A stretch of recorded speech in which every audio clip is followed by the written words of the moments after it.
আর যত দোষ সব হচ্ছে ধান। ভোট কেন্দ্রে ভোট কম কেন? ধান। খালেদা জিয়া জেলখানায় কেন? তার মার্কা ধান। আর বাংলাদেশে সবচেয়ে মূল্যহীন জিনিস কোনটা? ধান। সবসময় দেখবেন কৃষক ধানের ন্যায্য মূল্য পায় না, সবসময় অভিযোগটা থাকে। এ ধান নিয়েই যত অভিমান, এ ধান নিয়েই যত অপমান, এ ধান নিয়েই যত যন্ত্রণা শেখ হাসিনা। তার বাবা করেছিলেন একদলীয় শাসন, তিনি সফলতার সাথে করেছেন এক ব্যক্তির শাসন।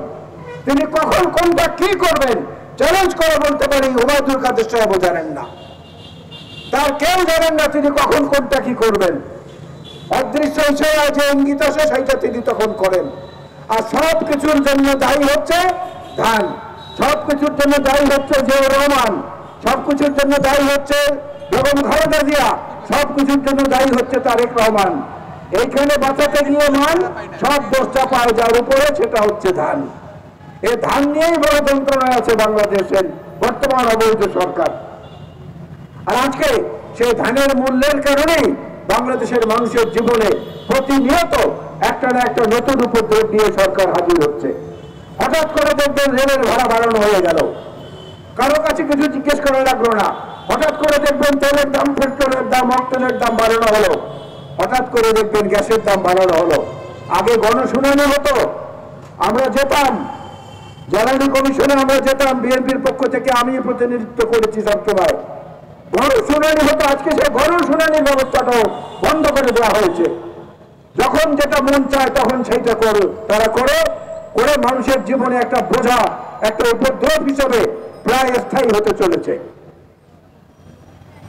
এই স্থায়িত্ব বেশি কাল হতে দেওয়া মানে বাংলাদেশকে আরেকটা উত্তর কোরিয়ায় পরিণত করা। স্থায়িত্ব আরো বেশি দিন হতে দেওয়া মানে বাংলাদেশকে আরেকটি রাশিয়ায় পরিণত করা। এই নির্লজ্জ বেহায়া কমিশন নির্বাচন দেখার জন্য রাশিয়ায় যায়, যেখানে নির্বাচনের বলতে কিছু নাই। এবং এই নির্বাচন কমিশন যখন যেটা মন চায় তাই সেটা বলে। এক ব্যক্তি গণকের কাছে গিয়েছিল হাত দেখাতে, গণক তার হাত দেখে বললেন, আপনি তো অনেক ভাগ্যবান, আপনার জীবনে অনেক উত্থান পতন আছে। তো বেচারা খুব খুশি হয়ে আসলো। কদিন পরে আবার গণকের কাছে গেল, বলে যে ভাই আপনি বললে অনেক উত্থান পতন আছে, কই কিছু তো হলো না। বলে কেন, আপনি এখন কি অবস্থায় আছেন? বলে আমার একটা চাকরি হয়েছে, সেইটার চাকরিটার পদের নাম হলো লিফটম্যান, লিফট চালায়। বলে কেন, যে লিফটে একবার উপরে ওঠেন একবার নিচে নামেন, ওইটাই তো উত্থান পতন। বাংলাদেশের মানুষকে এই উত্থান পতনের মধ্যে হাসিনা নামক গণক এবং তার বাহিনীরা রেখেছেন। এখান থেকে মুক্ত হতে না পারলে বাংলাদেশের মানুষের গণতন্ত্র, ভোটাধিকার এবং এই জীবনে খেয়ে পড়ে বেঁচে থাকার যে অধিকার, সে অধিকারটুকু কিন্তু নিঃশেষ হয়ে যাবে। আর এই যে এর বিরুদ্ধে জনগণের পক্ষে সবচেয়ে বেশি প্রতিবাদী এবং জনপ্রিয় কণ্ঠটি হচ্ছে দেশনেত্রী বেগম খালেদা জিয়ার এবং আমাদের দেশনায়ক জনাব তারেক রহমানের। তাদেরকে যত বাধা সৃষ্টি করে দূরে রাখা হচ্ছে, অত তারা নিরাপদ মনে করছে বর্তমান সরকার। এই নিরাপত্তার বেষ্টনী ভেঙে দিতে হবে।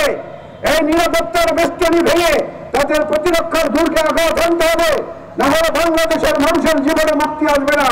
এবং সেই মুক্তির স্বাদ যেদিন আমরা পাবো, সেদিনই কেবলমাত্র আমরা আমাদের এই বিদ্রোহ, আমাদের এই বক্তব্য, আমাদের এই প্রতিবাদ সেদিন পর্যন্ত আমরা চালিয়ে যাব।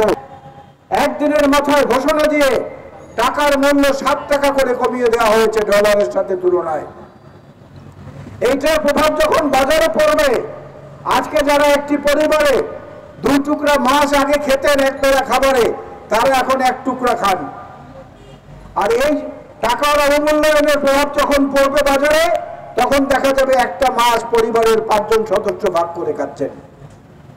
একটা ডিম ভেজে পরিবারের 3 জন সদস্য ভাগ করে খাচ্ছেন।